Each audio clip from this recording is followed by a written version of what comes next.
आदमी का जीवन से बड़ा रतन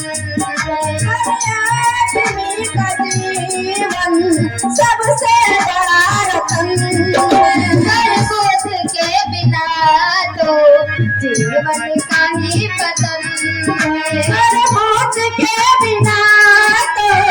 जीवन का ही पतन दुनिया के हर रतन से दुनिया के हर रतन से उत्तम रतन हो पाए स्वागत है आप सबका खुद के शरण जो आए स्वागत है आप सबका खुद के शरण जो आए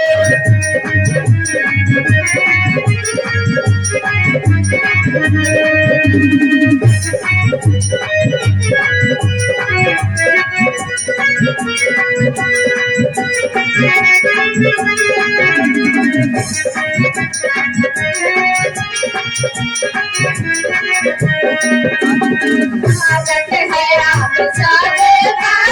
खुद के शरण जो आए स्वागत है आप सबका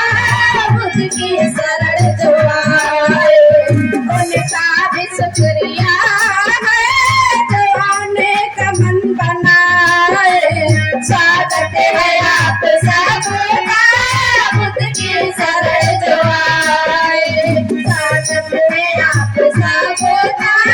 खुद के शरण जो आए स्वागत है आप सबका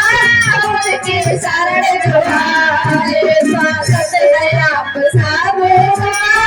खुद के शरण जो आए।